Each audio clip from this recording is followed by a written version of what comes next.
Everyone, कैसे हैं आप सब लोग। I am Aparna and your most welcome to my channel.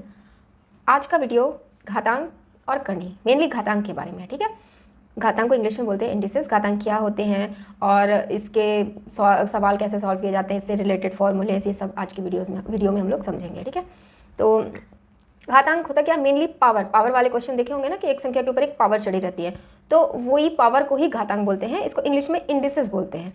Indices full form होता है, मतलब फुल फॉर्म नहीं, सॉरी, इंडिसेस प्लूरल फॉर्म होता है। इसका सिंगुलर होता है इंडेक्स, इंडेक्स का ही प्लूरल इंडिसेस कर देते हैं। ठीक, तो देखिए आज चलिए समझते हैं। जैसे मान लीजिए कोई संख्या है ए कोई संख्या है।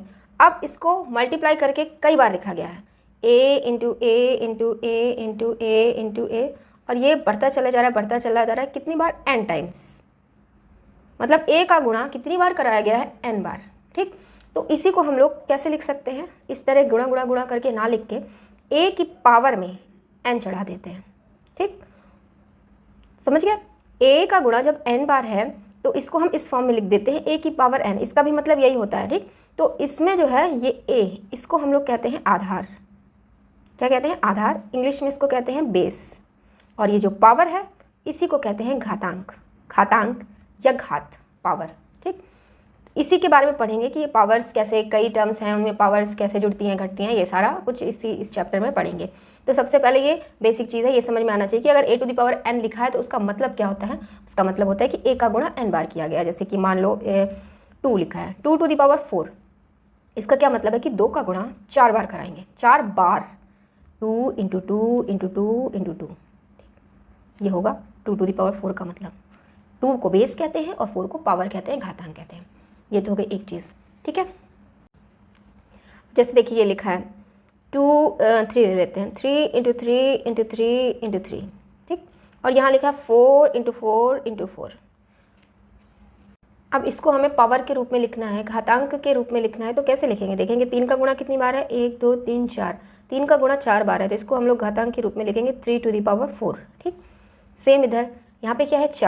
4 का गुणा 3 बार है, तो मतलब 4 की पावर में कितना चढ़ा देंगे? 3। यही मेन चीज़ है, इसको समझना है। ठीक है, तो चलिए इनसे संबंधित कुछ फॉर्मूले होते हैं, इनको सॉल्व कैसे करेंगे, तो अब हम लोग वो फॉर्मूले देखते हैं। पहला फॉर्मूला है, पहला a to the power m है अगर, और मल्टीप्लाई में a to the power n है, तो ये इसमें क्या होता है कि पावर्स आपस में जुड़ जाती हैं। अगर बेस सेम है, ये बेस होता है ना, दोनों का बेस सेम है, तो उनकी पावर, और वो दोनों संख्याएं गुणे में हैं, तो ये जो पावर्स होती हैं आपस में जुड़ जाती हैं। कैसे? जैसे लेके चलते हैं 2 की पावर 2 लिखा है यहाँ, और यहाँ लिखा है 2 की पावर 3, तो ये दोनों का बेस सेम है। बेस सेम होना चाहिए, ये बहुत ध्यान रखना है। तो बेस दोनों का क्या है? 2 है, और दोनों संख्याएं गुणे में लिखी हैं, तो फिर इनकी पावर्स आपस में जुड़ जाएंगी। कैसे? इसका हो जाएगा 2 की पावर 2 प्लस 3, मतलब कि 2 टू द पावर 5 हो जाएगा ये। ठीक है, तो पहला रूल ये है कि अगर दो संख्याएं हैं, दो बेस दोनों का सेम है, वो दोनों गुणे में हैं, तो उनकी पावर्स आपस में ऐड हो जाती हैं। जब वो गुणे में होंगी तो पावर्स ऐड हो जाएंगी। इसी तरह ये है, देखिए इसमें ये भी सेम है, बस इसमें 2 की जगह 3 टर्म्स हैं, a to the power n m into A to the power n into A to the power p। इसमें भी बेस तीनों का क्या है? a है, और तीनों संख्याएँ गुणे में हैं, तो इनकी भी पावर्स आपस में ऐड हो जाएंगी, a to the power m plus n plus p। इसको भी हम लोग एक संख्या लेके देख लेते हैं, 3 ले लेते हैं। 3 टू द पावर 2 है, मान लो 3 टू द पावर 3 है, और इधर 3 टू द पावर 5 है, तो ये क्या हो जाएगा? तीनों का बेस सेम है, तीनों संख्याएं गुणा में हैं, तो ये हो जाएगा 3 to the power 2 plus 3 plus 5, मतलब कि 3 टू द पावर 5 3 8 2 10, ये हो जाएगा। तो ये दो नियम है, दोनों सेम है, बस इसमें दोनों में इसमें टर्म्स 3 हैं, इसमें टर्म्स 2 हैं। अगला देखते हैं, सॉरी ये है।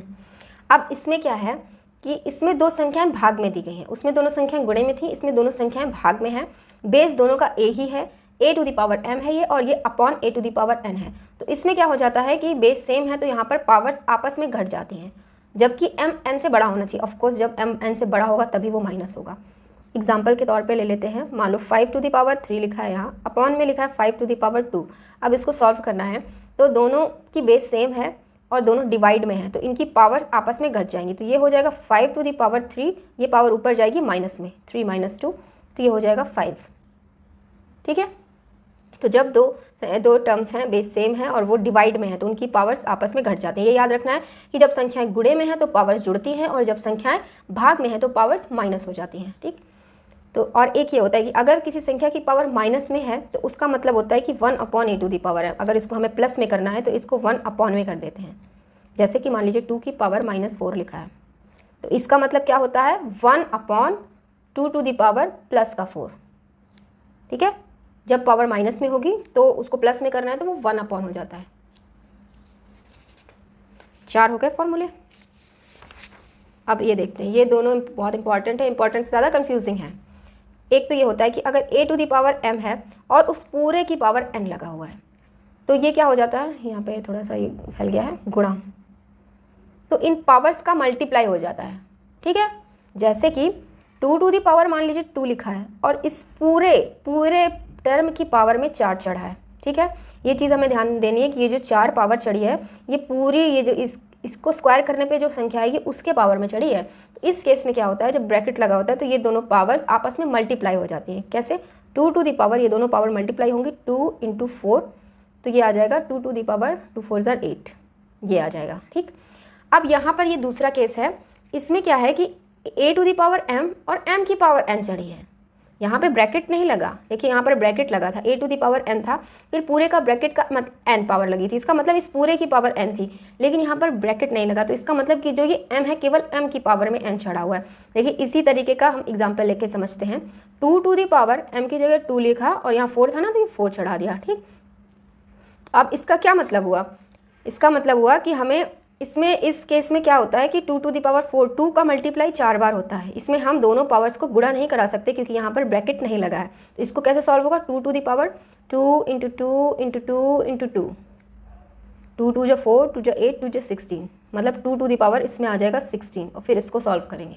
देखिए दोनों में अलग अलग आंसर आ रहा है ना, टर्म सेम है यहाँ पे, मतलब अगर हम लोग संख्याएं देखें तो 2 यहाँ भी 2 लेकिन लिखने का तरीका अलग है तो सॉल्व करने का तरीका भी अलग हो जाएगा। इन दोनों में कभी कंफ्यूज नहीं होना है। जब इसमें पूरे ब्रैकेट की पावर चढ़ी होगी तो ये पावर आपस में मल्टीप्लाई हो जाती है, लेकिन जब ब्रैकेट नहीं लगा है तो इसका मतलब कि इसकी पावर n है तो इसके इसी संख्या का n बार गुणा होगा। ठीक है, यही मेन है। अगला देख लेते हैं, ये अगर दो संख्याएं अलग अलग हैं, देखिए बेस अलग अलग हो गए a b, अगर दो संख्याएं गुणे में हैं और उनकी पूरे की कुछ पावर चढ़ी है तो इसका मतलब इसका भी पावर ये होगा और इसकी भी पावर ये होगी। ठीक है, मान लीजिए 2 × 3 लिखा है, इनके बीच में कोई वो नहीं लगा तो मतलब गुणा है। 2 × 3 × 4 चढ़ा है तो इसका मतलब है हम इसको ऐसे भी कर सकते हैं, इन दोनों में अलग अलग 4 की पावर आ जाएगी। 2 ⁴ 4 × 3 ⁴ 4 सॉल्व करके देख ले, दोनों का सेम आंसर आएगा। 3 2 = 6, 6 4 आएगा। यहाँ बहुत बड़ा हो जाएगा 2 4 × 3 4। तो इसकी वैल्यू भी इतनी आएगी 1296 और जब इसको अलग अलग करके सॉल्व किया तो भी इसकी वैल्यू सेम आएगी। ठीक है, तो एक ही फॉर्मूला हो गया। अगला देख लेते हैं। अगला है a⁴ है अगर तो उसकी वैल्यू 1 आएगी।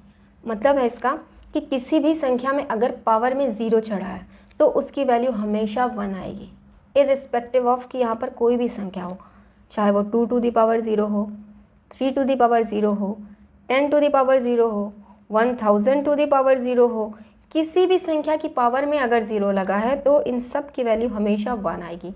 ये चीज़ रट लेनी है कि किसी भी चीज़ की पावर 0 हो, मान लो x लिखा है, x की पावर 0 है तो भी वो 1 आएगा। ठीक, किसी भी चीज़ की पावर 0 है तो उसकी वैल्यू 1 आएगी। ओके, तो ये था घातांक का बेसिक और इससे रिलेटेड कुछ फॉर्मूले।